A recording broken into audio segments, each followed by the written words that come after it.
Welcome, everyone, to Los Libertinos podcast. I am your host, Carlos Abelard, and this is Chingazos and Fire episode number 24. Our guest today is JJ Boogie. He is a producer guitarist for the two-time award-winning group Arrested Development. He is also a recipient of the 2019 Black Music Honors Award. He is un hombre de familia and someone that I've been following because of his "the show must go on" attitude during the lockdowns. Welcome, JJ, for coming on. Thank you. Thank you for having me, brother. I appreciate it. So you know how sometimes how these things go. We got to get some of the background history, and especially on yours, because it's not often that I'm gonna get a chance to talk to someone that plays in a world famous band.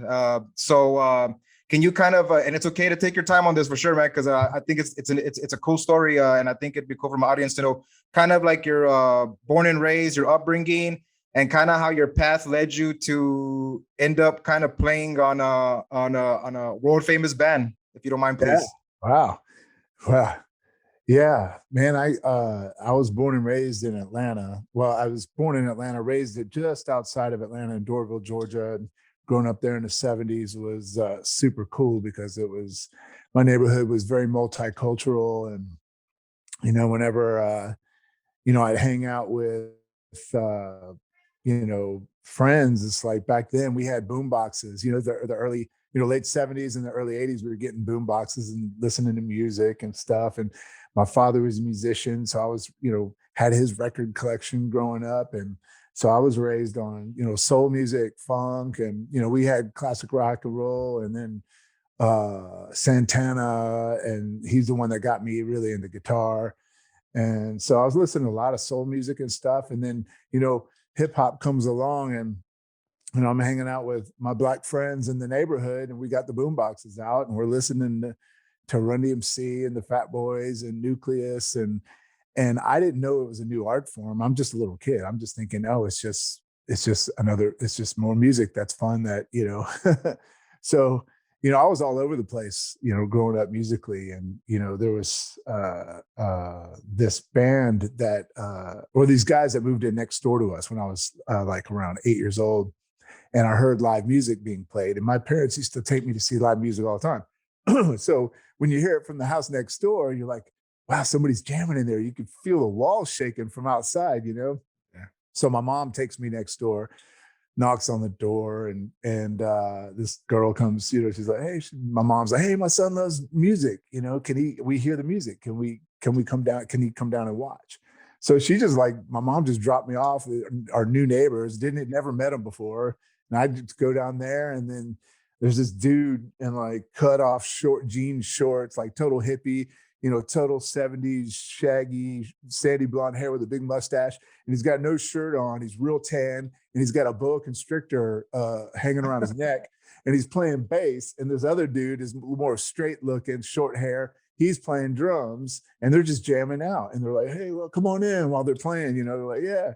So I sit down, I'm watching the drummer, and I had a little drum set, a little Buddy Rich Signature Series kit that my parents got me for Christmas. That was just a toy kit from the Lionel Playworld toy store down the street. And I start like trying to picture what he's doing in my mind. I'm watching the drummer, and he's watching me watch him. He's like, hey, you want to try this? So we stop, he stops, and then he hands me the sticks. And then I start playing the beat, real kind of clumsy and slow, but I was watching what he was doing, and he was like, yeah, that's right, that's right. And it turns out he was a guitar player as well. So he picks up a guitar, and the bass player comes in, and we start jamming. I'm like 8 years old, and I'm playing a basic rock beat, and I'm playing with a band. I'm The feeling first day, that first day that you went down there. yeah, Oh down yeah, cool. to the neighbors, next door Yeah. neighbor's house. And so it was like mind blowing, that I got to do that. And then, so ever since then I was, hooked. And then I got, I'd get a guitar on my 16th birthday, and then drums. I mainly played drums. I was, that was my main instrument. I didn't get to get into guitar seriously until years later, but I started gigging professionally at age 15. I'm playing in Atlanta nightclubs, and my dad used to have to drive me to the gigs because I didn't have a license. So once I got a license, then I was driving myself to the gigs, and then I'm getting home at like 4 in the morning, and my dad is just getting up, reading the morning paper, with his coffee. He's like, good night. I'm like, good morning, good night. Yeah, whatever. And then I'm crashing out, you know. So yeah, I had poor grades in school. I was just never interested in school. I was just all about, rock and roll, music, man. It was, just ate, slept, and breathed, music and girls, obviously in high school, so it's girls and music. So they seem to go hand in hand together. Yeah, that's awesome. And so how so then if you're saying that you school wasn't your thing, you didn't really then go, I'm guessing you might have graduated or anything, something like that. And then, Graduated your music. by the skin of my teeth. I graduated. And I went to like a community college for like a quarter, and I was making cash money every weekend doing what I love to do. I remember the first time I got paid to play music. I'm like, I just got paid to play drums. I'm like, it was mind blowing, and I got to experience that as a kid, And so just school just wasn't for me. So I just started doing music. And then I was playing in blues bands and rock and roll bands all around Atlanta, touring around the Southeast, going up the East Coast and stuff, playing the Chitlin circuit, blues clubs, and backing up, old Black blues artists who were connected to earlier blues artists who influenced major other rock, Southern rock and jam band musicians. And you would have been like a mid-20s or early 20s, or like what is your kind of?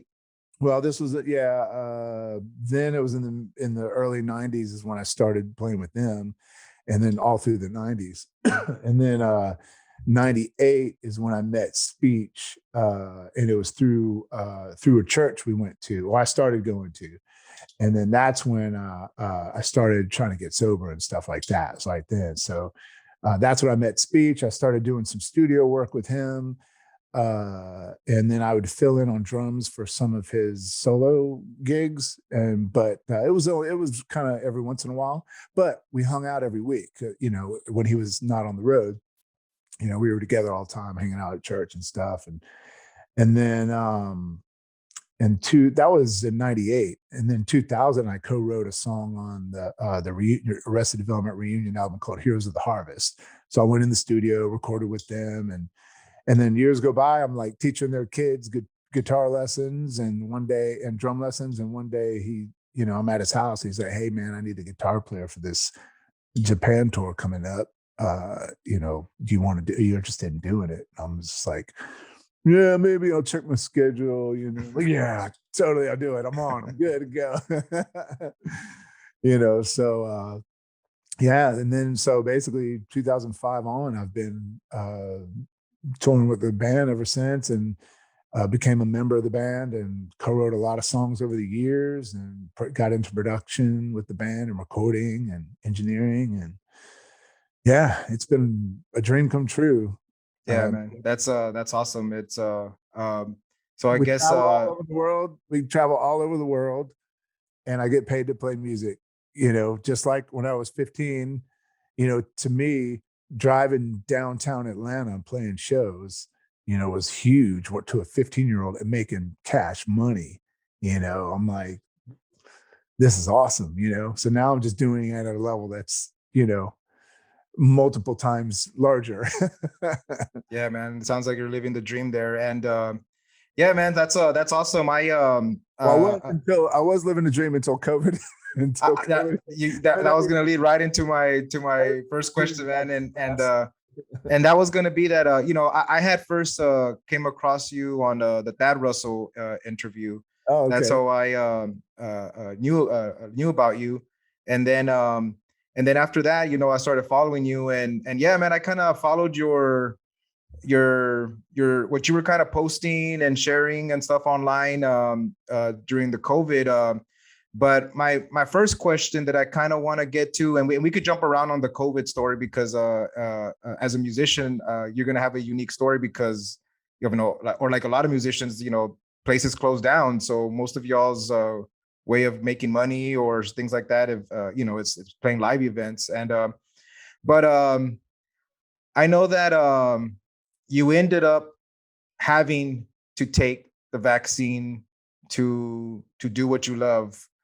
And my question is, what was the mindset, or what was your mindset? What was the whole experience of having to do something that I guess, that you were against, but you had to choose to do it for something you love? And the reason I want to kind of get into this is because I feel that a lot of people tend to judge a lot of people that make decisions on like whether it's like, oh, you sold out, or oh, you're doing something against that, or different ways. Everybody plays the game differently, and I'm trying to kind of get to this place where and ask you of what was going on through your mind when you had to make this decision, just so we can kind of get an understanding of how sometimes people have to make these decisions, but they don't want to. But you gotta play their game however you see fit. Yeah, well, the whole experience sucked, man. To me, it was a nightmare. The whole, past 18 months has been a nightmare.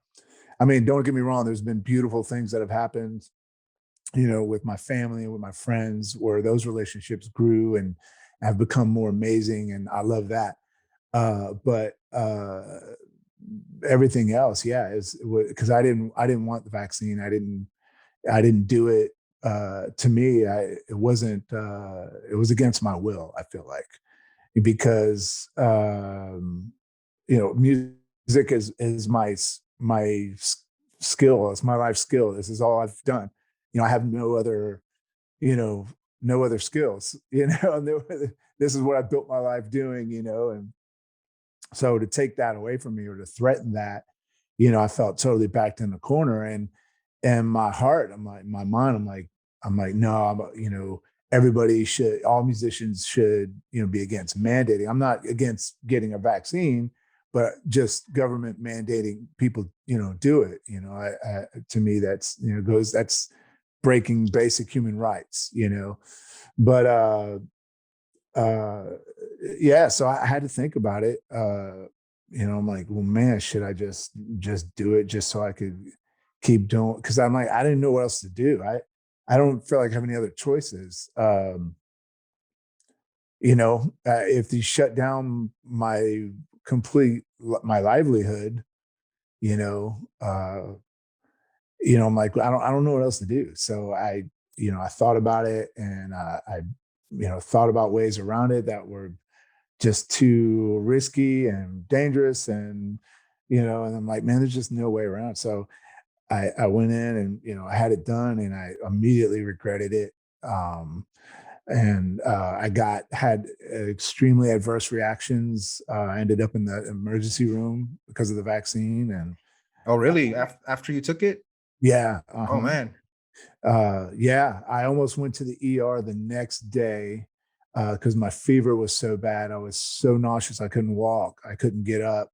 And I was so dizzy, and I was burning up. My wife literally had a bowl of iced water and rags and was putting them all over my head because my body, and I was just like, this was where I was like, I shouldn't have done this. Now I'm thinking it wasn't worth it, because I'm like, I don't think I'm going to be here to enjoy my family or music, my two loves. Those thoughts went through your mind, like, oh, am I dying here or something? Or you're thinking like that? Oh, yeah, man. Damn, that's a trip. I almost started crying because I'm just like, it's not worth it. Like, what have I done? Kind of thing. And I asked my wife, I was like, I think you need to take me to the ER. And she was like, no, you'll be fine. You'll be fine, and we got through that night, and I still had a fever for the next couple of days, even though it was a little bit lower. And then 5 days after I got vaxxed, my entire back from the top of my neck down to my butt, like, broke out in hives, like, just itchy. It just was itchy bumps all over my back. And I'm like, got the back scratcher. I'm scratching it. I'm like scratching my back up because I'm trying to itch the scratch, and I'm like freaking out, so I take antihistamines, and then, so that happened for about an hour. And then for the next month, I was extremely, had no energy. I was just completely foggy. Had no, like, before then I felt really physically strong and mentally sharp and the whole nine, I was exercising stuff. And this just, like, I felt like just took me out, took me completely out of the game. And then about a month later, I was in rehearsals with Arrested Development, and I started getting them cold chills again, like I did the day after my shot, a month earlier. And I'm at rehearsal. I'm like, man, I got the cold chills. I'm like, man, I hope I'm not coming down with something. I started feeling real fatigued.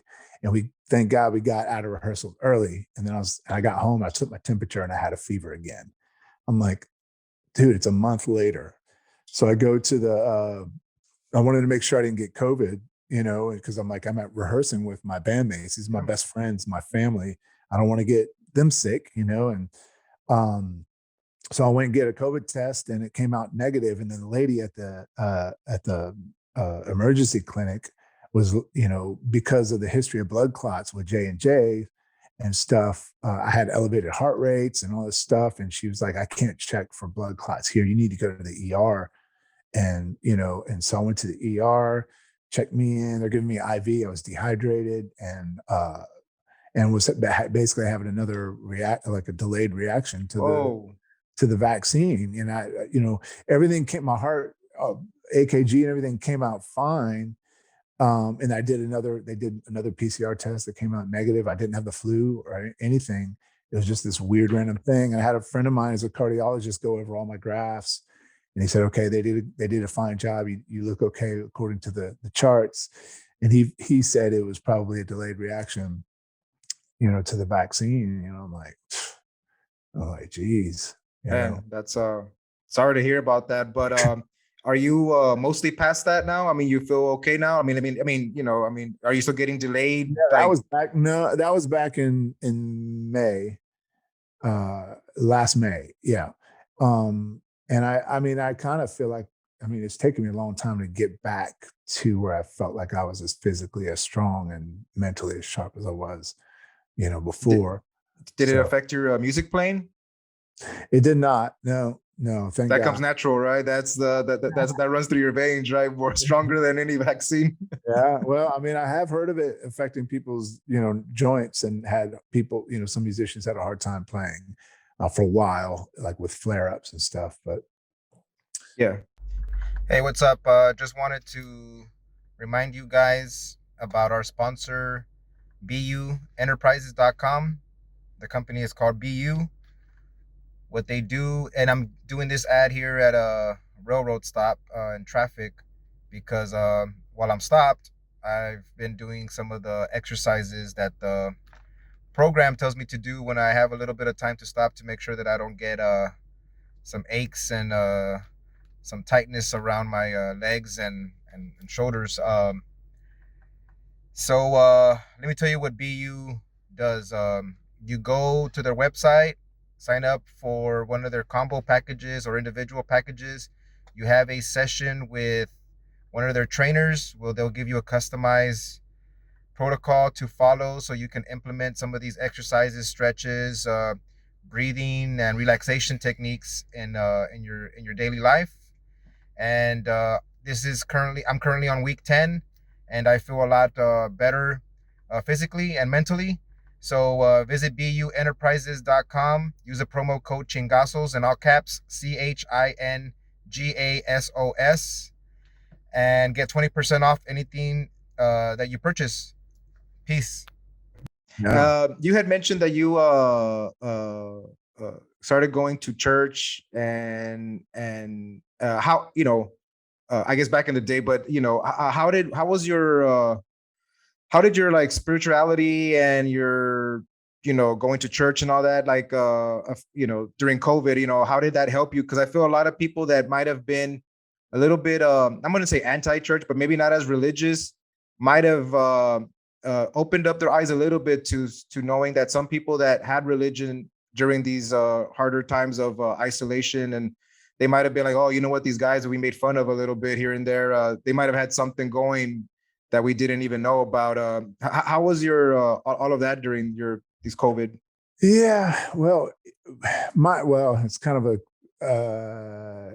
a long story as far as like my particular church, but we've had some changes with leadership and splinterings off, and just stuff like that over the years. And then, so me and my wife were kind of moving around ministries. And then I got to a point where we were having a hard time finding a home. And a lot of people that were in my arts ministry, like with speech, my boss, we used to have a specialized ministry for artists, actors, entertainers, that kind of thing. And that got dissolved. And then, so ever since then, a lot of the people that were in that particular ministry had a hard time finding a home after that split off. So we're still like, connected and tied in with a lot of our church family, our church friends. But my wife and I really haven't been. My wife goes, her church really now is horseback riding. She's out right now on horseback in the woods, like, because we're staying out late playing the night before. It's really hard for us to get up the next morning. We got 2 kids, get them in Sunday school, and then sit and then enjoy a sermon. It's like, if we're sitting in a room and someone's talking, we're falling asleep, so, but so not to denigrate church, but we still bring like all those years of attendance and participation heavily in our ministries for years. It's just like we've tried to take all that and just apply it to our relationships. And I think it was, Jesus said, "Where more than 1 or 2 are gathered in his name, there, that's where the church is." That, it's not going to a building, so we have our fellowship with our loved ones, our friends and family. That's what's been getting us through. Sorry, my dog's growling at the cat. He doesn't want his spot taken by the front door. But what helped us, obviously prayer kept us through that. And then, because man, in the world, you feel like the world is falling apart. It forces you to get on your knees and, like, to get through it, and thank God for family and friends. We wouldn't have made it through the past 18 months, financially, because my complete source of income was cut off, and one of the things that kept us sane was that there were venues outside Atlanta, way outside Atlanta, like out in the country, that were like, hey, we're still staying open. We're still having music. And, they weren't shut down. So we started playing those places, and it was for little money. But you know what? I didn't really care. It was helping keeping me sane. I felt like it kept me feeling human. And, you know what I mean? Sure, And sure. and the people, they needed it. The people wanted to feel normal, so they wanted the music. They wanted to, that vibe. So we played every weekend outside Atlanta, and then there was this one place in Atlanta that opened back up. Was kind of the first to have bands back. Now, when we were gigging, it was just my wife and I. It wasn't a full band. But we did started finding places that were like, all right, we're ready to make the move and have full bands. And we would play, and like, man, there would be all these college kids, man, packed out venues, no masks, nothing. Nobody was wearing masks, people drunk, having the time of their lives. And, I was like, okay, maybe I should go get an antibodies test. I'm like, I never got sick, but I'm like, maybe I got it. I was never exposed to it. I never had any antibodies, whatever. But How much pushback did you get from other artists when they saw that you would because I remember like seeing you post stuff like playing here, playing there, and yeah, it seemed, I guess in my mind right now, seemed pretty consistent, that you were posting. And I always thought like that in my life, what I was doing during COVID, just to show like some just, I would post me, like I would post basically going out to eat every day that I could, just to kind of show my friends and family like, hey, you can go out and eat. And, that was me just trying to do whatever I could to just try to bring some like to make it seem normal. But I didn't get too much pushback. Did you get pushback from other artists that, that might have maybe were hating a little bit on like, hey man, he's still going out, he's not like us, or was everybody pretty much on the same vibe? A lot of my musicians who were extremely terrified by the virus and were basically, bought the narrative hook, line, and sinker, where none of them were gave me hard pushback. Like personally, they would basically just tell me to be careful, like in a caring way. I'm like, okay, I am. I'll be careful, And then I had a couple people where I would try to hire a musician that I wanted to play with me, and they would be like, no, I am not going out. I'm not going to do the gig. Like they didn't even want the money. I'm like, man, it's a paying gig. And they're like, nope, I'm not going out. I'm not ready until there's vaccines right out. And so I'm like, okay, whatever. So, and then I had other musicians that were like, heck yeah, let's go play. So I got with those guys, and had them back us up. And then, there were members of Arrested Development, like the drummer moved back to Florida during the right when everything went down. He went back to Florida and he was like, man, we're free down here, and they're gigging. He was gigging every night of the week too, down in Florida. He's like, man, I'm living my life, like it's everyday life. I'm not gonna, I'm like, that's awesome. I wish, unfortunately downtown Atlanta was basically shut down and stuff. So the venues that we used to play downtown Atlanta, we had, we haven't gigged back down there still yet.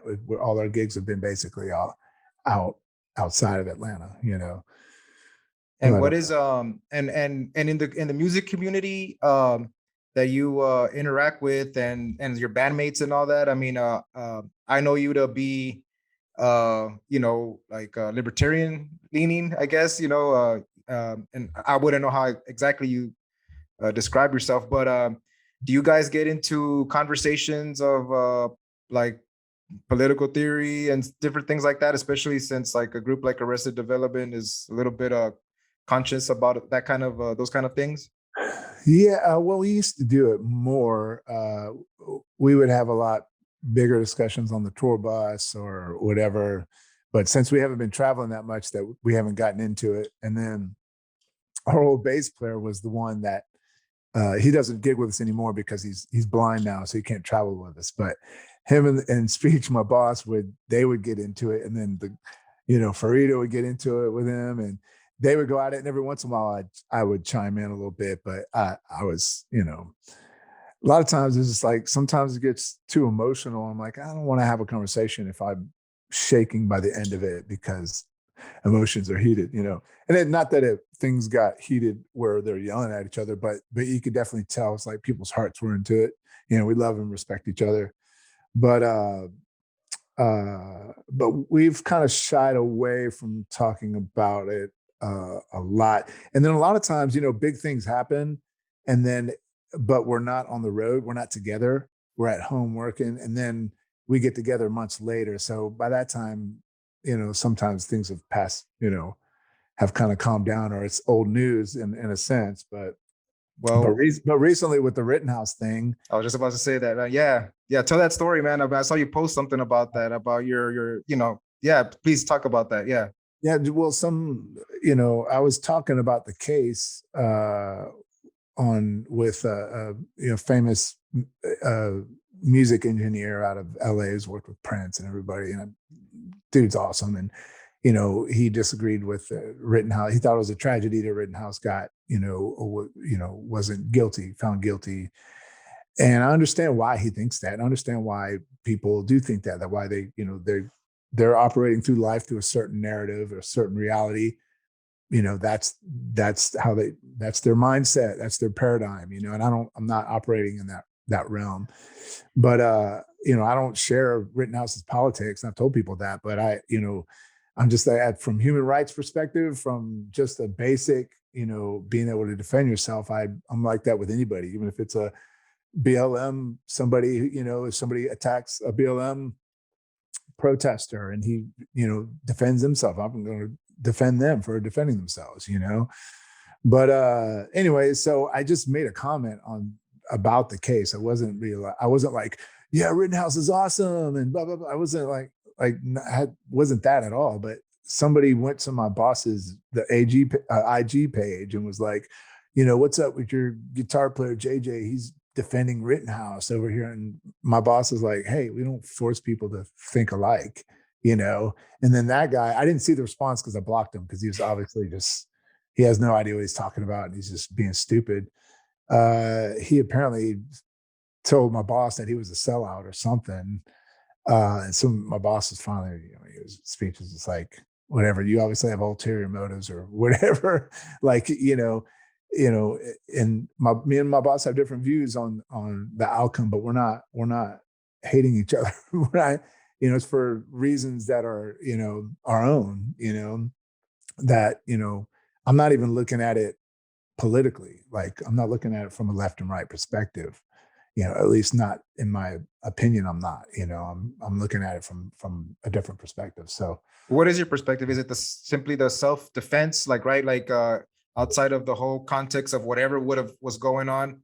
When yeah, somebody tries to, when yeah, somebody steps in your realm of yeah. like, and If somebody tries to kill you or harm you, I feel like you have a basic human right to defend yourself with deadly force if need be. So you know, and to me, the deadly force should be when you really feel like your life is in danger.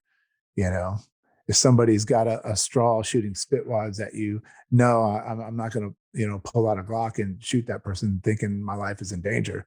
But if they're pulling out a gun on me or, you know, trying to hit me over the head with some piece of wood, yeah, you you know, I'm like, okay, you're trying to kill me, you know, yeah, or permanently damage me. And, you know, yeah, I hear you. And then so like I was trying to make a point yesterday, but I don't know, I guess maybe it didn't hit, or but it was like since I come from, well, I politically came from the left. I'm like a Bill Maher guy. Watched all his growing up, after high school and all that stuff. And uh, but I got into the right through the Ron Paul movement. But I was trying to make a point that, like, because a lot of the everybody always attaches to their sides, and I get it now. It is what it is. It's like wrestling or whatever. And but you know outside of, so like I said about that realm, whatever happens outside, it's irrelevant. But so I try to paint a picture of, like, well, what happens if the same person was practicing their self-defense from like an unlawful arrest? Do they have the right to just kill a cop out of, and I was basically just trying to say, like, to the right, like, hey, if yes, like, he has every right to defend himself, but does anybody else have the same right if a cop's about to harm somebody unlawfully? Nah, I didn't get any play on that, but I was just trying to make the point, like, they should, if a cop's about to kidnap you for the night because they think you did something, nobody else gets to kidnap you. But if, or because if a cop's about to kidnap you, yeah, kidnap you and lock you up because you have a plant or that something like that, like, do you have the right to self-defense? And I didn't get no response, so I didn't make the point right. But I was trying to make the point, like, I want them to say, well, I guess so, but I guess most people don't apply the logic consistently. And I guess it is what it is yeah, on that. it's okay for the state. It's okay for the state and their actors to violate human rights, you know, under guise of whatever they want to call it, public safety and stuff. You know, Yeah, it's fucked up. So you well, had something I want, something also that I recall that you would post about, and I thought it was cool because this is something that I that through my show, is, since I'm trying to reach out to, like, Latinos and let them know that there's, like, different ways of doing things, that it doesn't always have to be like the spectrum, the political spectrum of whatever they see on, like, Univision or whatever, was homeschooling. And you had posted several times about some of the homeschool programs that you had, and that you had your kids in, I guess, either the full or some classes, like, of the Ron Paul curriculum. How has your homeschooling life been? And can you kind of describe the decision into getting into that, or that was something you wanted to do, or kind of talk about the whole homeschooling thing? Because especially during COVID, a lot of more people are more open to the idea of homeschooling, and I don't think they're just looking at people that homeschool as, like, oh, the weirdos or something. No, it's, they were forced to homeschool their kids, so now they're like, hey, if I'm going to do it already, might as well maybe get into it the right way. Can you kind of talk about the whole homeschooling experience that you're involved yeah, in? it was something. Well, I mean, originally I would have loved to have had my kids do like a private school of my choosing that I thought was really great, but we couldn't afford that. You know, so we're like, well, we're gonna have to go even more private. at home. How is that for private school? And yeah, and so when we first started, I mean, when my son was born, I mean, I would sit him in front of the laptop and show him little ABCs videos and 1, 2, 3, 4, 5, 6, 7, 8, 9, 10 videos, and he would start doing that. And then my wife really got involved and we would just find these little workbooks to teach him out of.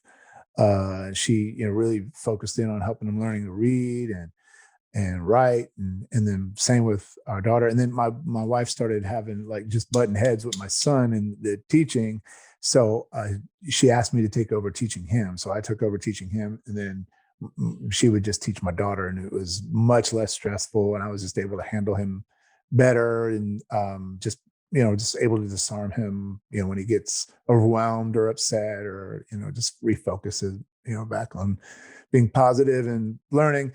And we did that, and it was hard, and when I'd have to go out of town, then she would have to take over when I'm gone, and then I kept hearing about the Ron Paul stuff, through Tom Woods and online, and I'm like, man, I'd go and I look at the site, and I hated the site, the navigating the site, and that's really the only complaint anybody has about the curriculum, is just the site is outdated. So if you go there and check it out, yes, it is outdated, but all the content is great, and they're updating it. They're currently working on that. So, but we decided to try it. We're like, let's just try it for a few months or a year or whatever, or a year. Yeah. Cause you have to buy, a yearly subscription. So we did it, and, the transition was a little awkward for maybe 2 days, and then once my son learned how to, he learned how to navigate, I showed him how to open my email, click on the link to take you to your class,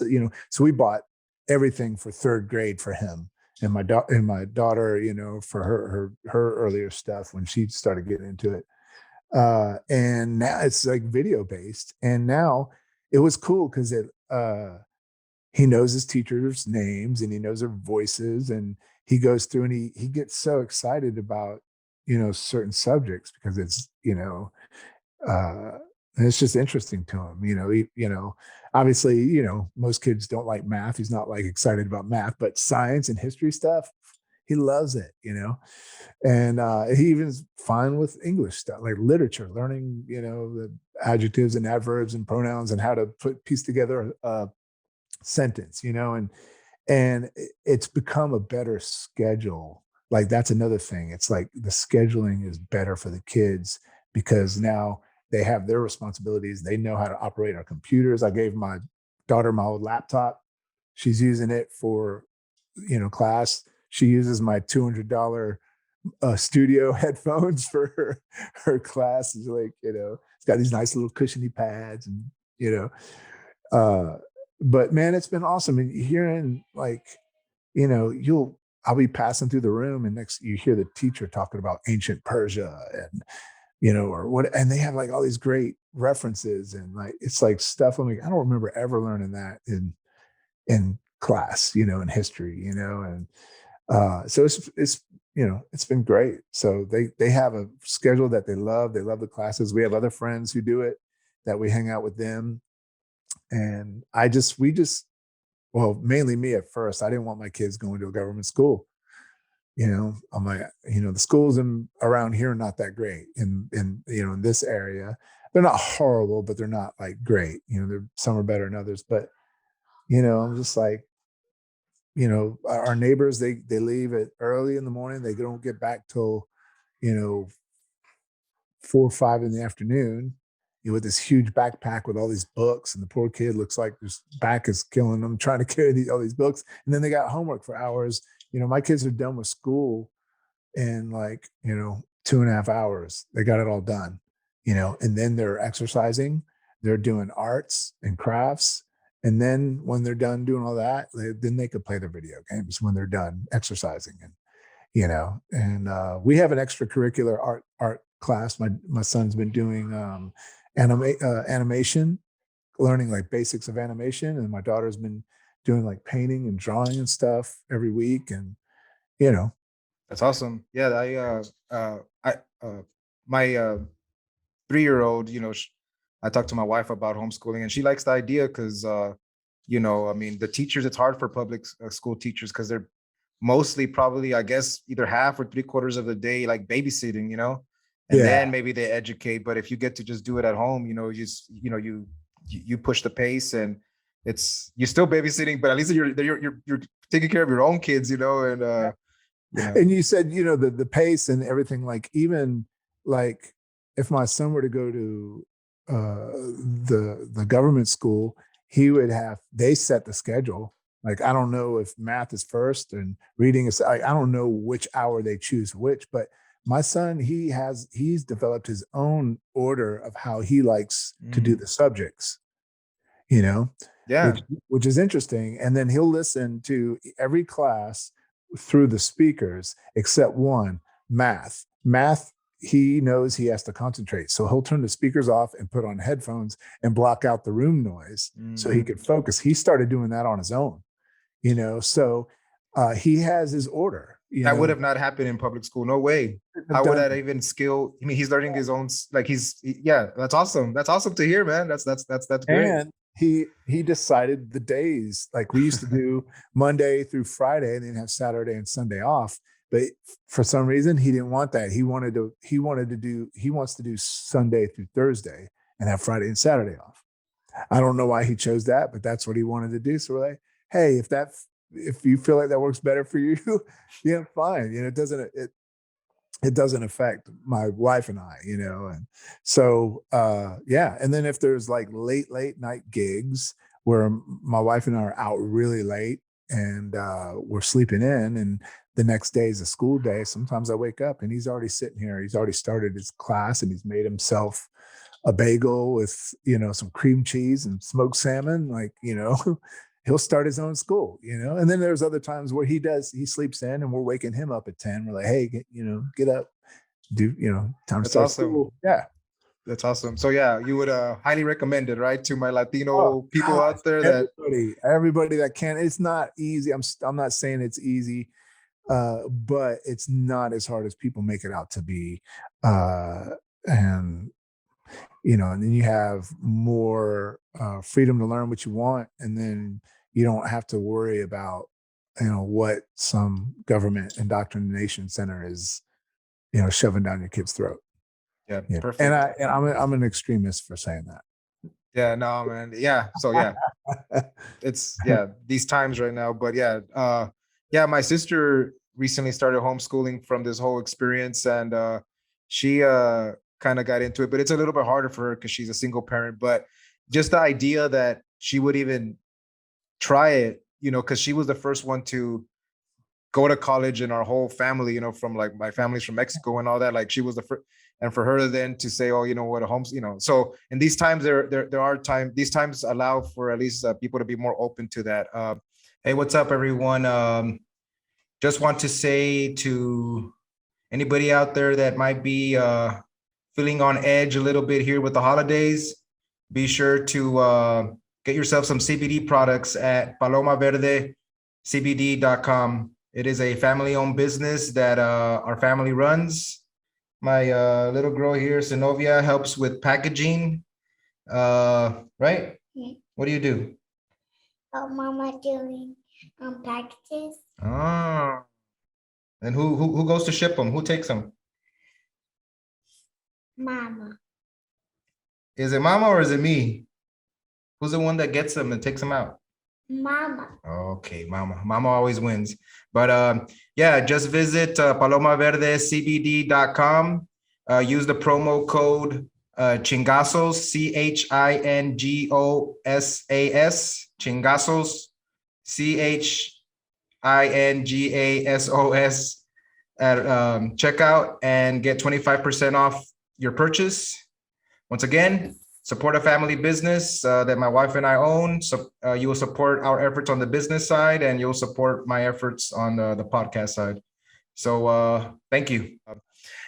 Something else that I wanted to kind of talk to you about, which is something that I kind of fight with a little bit in my own mind, because is that, and I hope you don't mind that I was like, so technically I follow you. I don't follow you, but there's enough, these algorithms send me enough information on people that I'm kind of that I kind of like. So I kind of know some of your stuff, and it's been like your whole advocacy for crypto.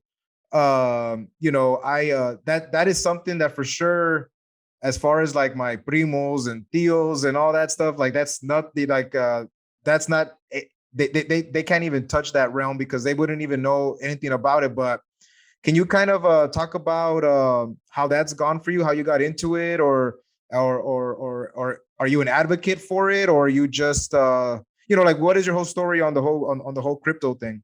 Yeah. Well, as much as I love it, I'm not as deep in it as a lot of people think, in the sense that, I know guys like cats who know how it all works in and out technically, and all that. I'm not at that level.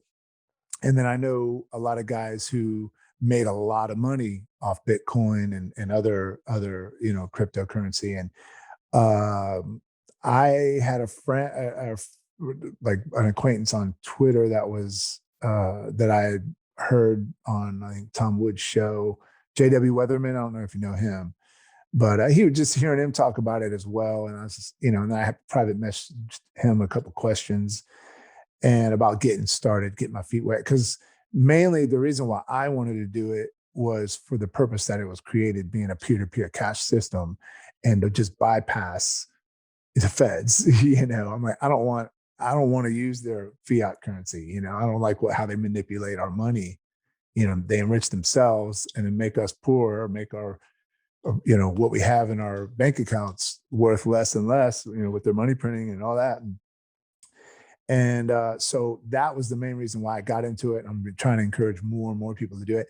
Still, so many people think of it as like trying to get rich thing, and although I appreciate it when the dollar value of my Bitcoin goes up, yeah, I'm like, oh, that's great. It's worth, double what it was, what I paid into, and I hope it keeps going up that way. And, and who knows, it could go back down.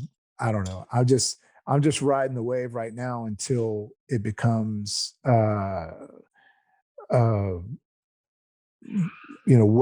a well-oiled machine to where we can start using it as a peer-to-peer cash system. And that's what I hope to do with it, because I just, I want to be free. I think most people don't want to be bothered by the government, no matter which side you're on. I know people that are hardcore leftists that hate taxation. I don't know why they're hardcore leftists, but I know people are like, freaking hate taxes. And and they complain about, government thing. I'm like, I know, and so, I just, as much as I could get government out of my life, the better, but it's becoming exponentially more and more difficult the more and more it grows. And, that's why we see the past 18 months, it's just been like, hey, they're just trying to get into every aspect of our lives. Yeah. And if it's getting to the point where like nobody's going to be free anymore. Nobody. Doesn't matter what color you are, Oh yeah, no, I could definitely see booster number 11 and 20 and all that stuff coming down the line. And a question kind of for like my personal growth, because this is something that I struggle with a little bit or a lot, depending on on how I put it for myself. But you had mentioned that speech, I guess, kind of helped you through a little bit of your growth of like your sobriety. I guess that might have been something that I've heard you mention before in other interviews, but I've never really heard you dive into it a little bit. Can you kind of get into that? Because I like to hear stories because they give me some motivation. Because I don't consider myself like an alcoholic, but I definitely go hard when I do. And like a social drinker.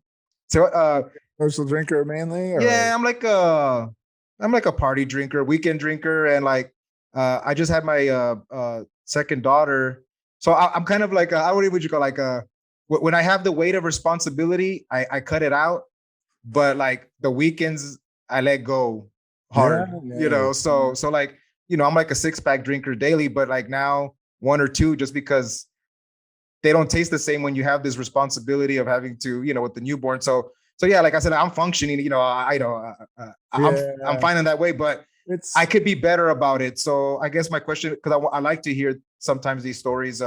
Can you kind yeah. of get into your story a little bit of it? Yeah, I mean, I grew up with several alcoholics and drug addicts on both sides of my family, my mom and dad's side, and then my father was an alcoholic for I mean, first 20 like 4 years of my life. He was mostly in a drunken stupor. And I mean, don't get me wrong, we had awesome moments, where he was totally sober and fine, but he would try to quit and then he would relapse and try to quit and relapse. And you know it, it it was, so I grew up going to Al-Anon, the like the Alcoholics Anonymous for the families of alcoholics. And as a little kid, like I'm in elementary school, going to meetings, because of my dad, because it was like 'cause we were trying to find support. My mom, was crying and doesn't know how to handle it, doesn't, um and he was like, he would go to work and he would do his job. He would do his work. He would do what he was supposed to do. It wasn't like he was drunk all day.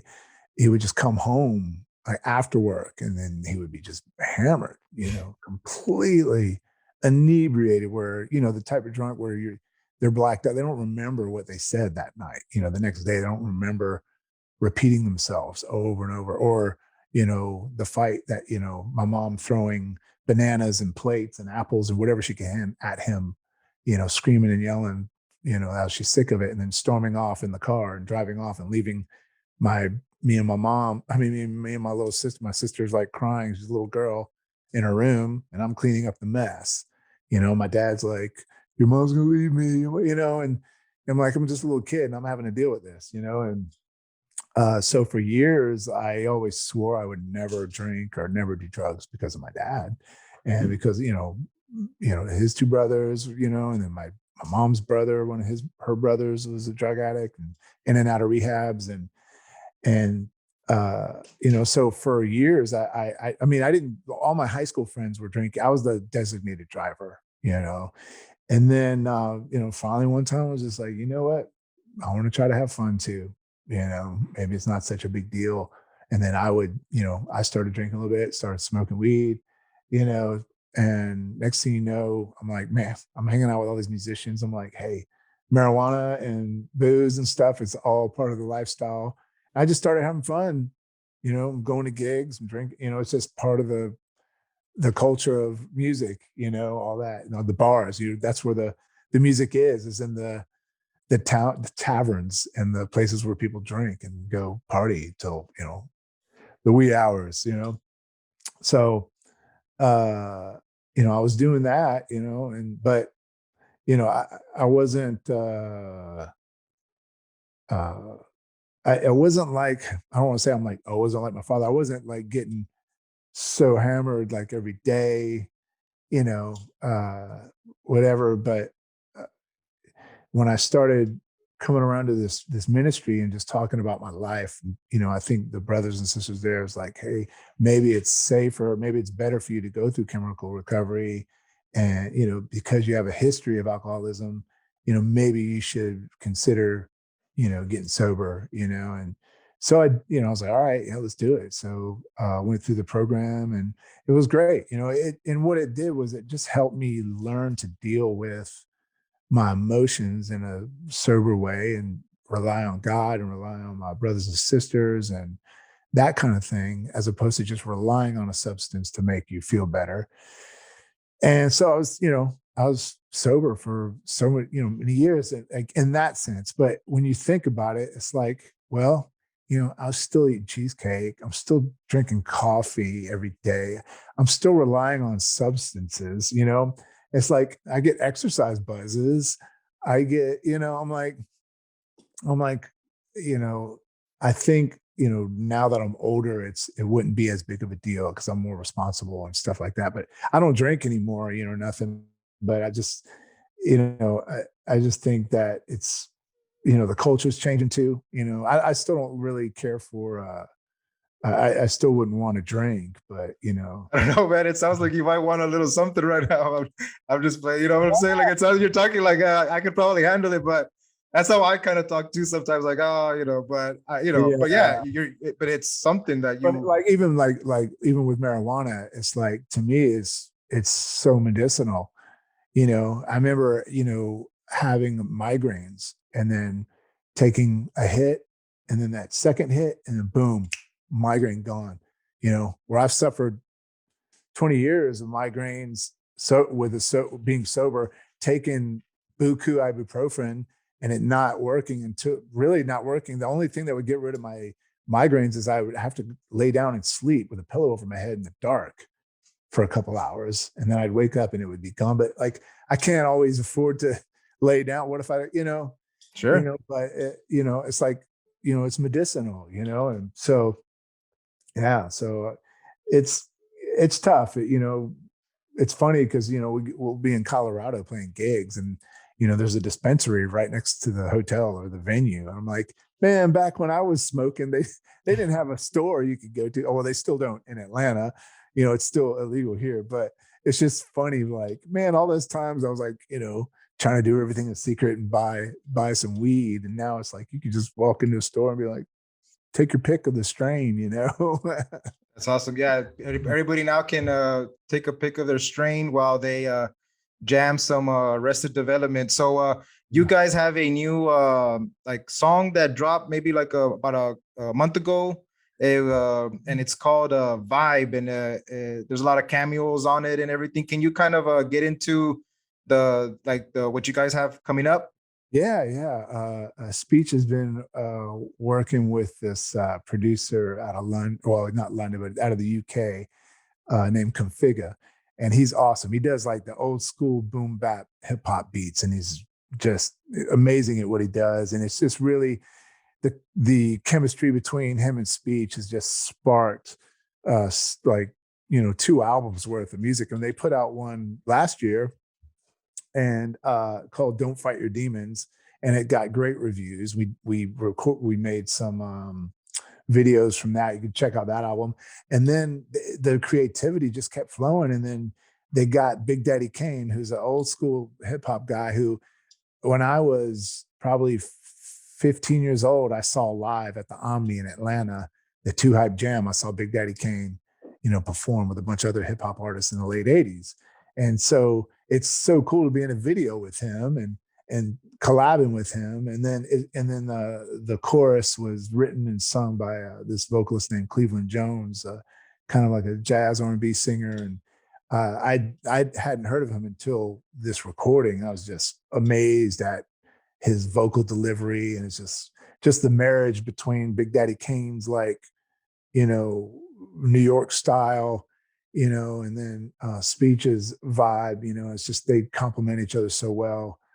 And so literally this morning I'm like having to learn how to play it on guitar, because we're going to do some shows and tours. We're going to Europe, and we're going to be over there for several months, or not, well, about a month and a half, and then but several gigs in a row. Like we're doing like 40 shows, like 30 something 40 shows. It's looking like night after night, banging them out, city to city, that kind of thing. But yeah, so that's out. And the album that Vibe is on it's on For the Effing Love is the name of the album. And right now I think it's on Bandcamp, but it's on pre-order, I think, on iTunes. It's coming out in a couple of weeks. I can't remember the date, but yeah, it's gonna be awesome. We like our Spotify playlists have been skyrocketing. It's this song Vibe is really it's starting to really take off. And Yeah, man, I liked it, man. It was cool, man. I was jamming it it's a cool jam, man. I liked it, and I like that about the 3 minute mark, it kind of goes to another kind of like groove, and I was driving, man, I was really feeling that. Yeah, it's a cool jam. I like it a lot. So this episode will drop Wednesday, which will be here leading into the Thanksgiving holidays, right before. Final question of the interview is what are you most grateful for right now, and can you kind of give kind of some positive optimistic Yeah. vibes here for the end I'm of this interview here. most grateful for my wife and our relationship. And she's, you know, not only my best friend, obviously my lover, you know, but we just, the past 18 months, we've just grown, you know, so much in our marriage. And, you know, we've been married, you know, since 2003, and it's really just gone to a new level. And I just love what we have, and you know how we work through our issues, and we got each other's backs, and we trust one another fully. And you know, I'm grateful for my family, my mother, my sister, and my in-laws, and you know, and my kids. It's really, to me, all about family. You know, we got to, you know, and when I say family too, I'm like, yeah, blood relatives, but also our friendship family. You know, we have family groups of people that got each other's backs and are there for each other. You know, we just had dinner with a couple, you know, on Wednesday night, and we were talking through issues, you know, family issues, you know, that we, you know, things that they were going through with their parents, and challenges and stuff with ours. And you know, and the kid, you know, it's just great to have community. You know, we need each other, man. So that's why I think, you know, the state and the media does such a hard job at trying to divide us all, you know, because, you know, I think they want us weak and dependent on them instead of dependent on ourselves and within our community, you know? Yeah. So, All right, man. Thank you for coming on. And I'd like to for sure, man, have you back on if I could in the yeah, future if you have other stuff coming on. And hopefully my audience will appreciate the conversation, and I will put some information sure. on the y'all's new stuff that they can reach you at. And thank you for coming on. Thank you so much. Appreciate it, brother. All right, man. Peace. Peace out.